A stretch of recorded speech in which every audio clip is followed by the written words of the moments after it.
Before Christmas, a gift for Noah. Read to you by Grandpa, otherwise known as Pop-Up.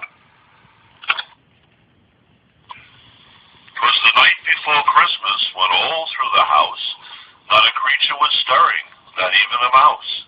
The stockings were hung by the chimney with care in hopes that St. Nicholas soon would be there.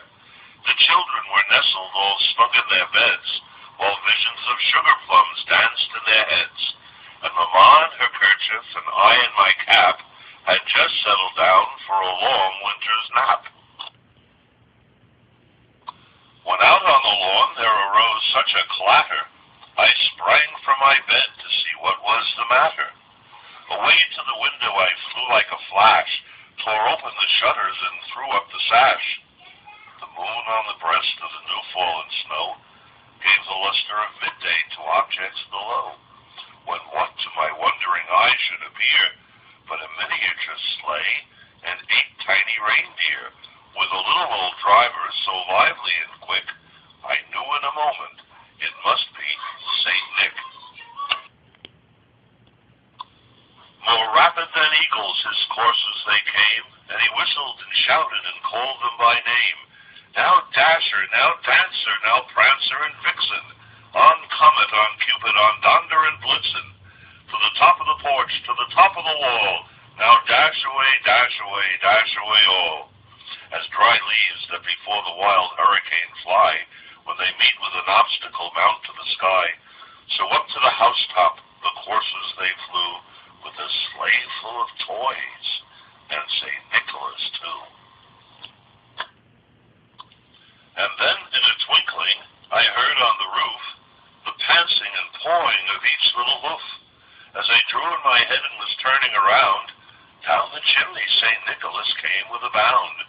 He was dressed all in fur from his head to his foot, and his clothes were all tarnished with ashes and soot.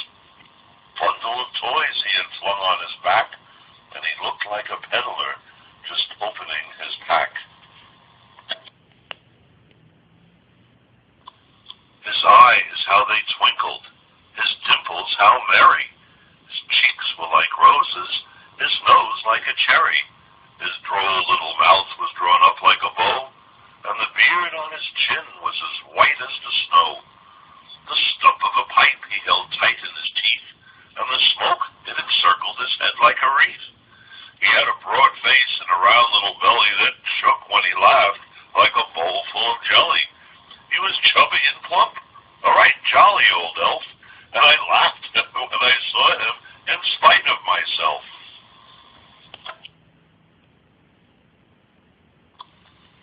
A wink of his eye and a twist of his head soon led me to know I had nothing to dread.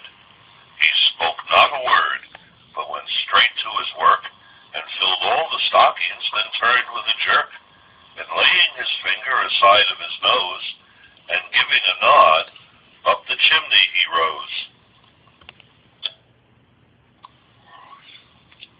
He sprang to his sleigh, to his team gave a whistle, and away they all flew like the down of a thistle.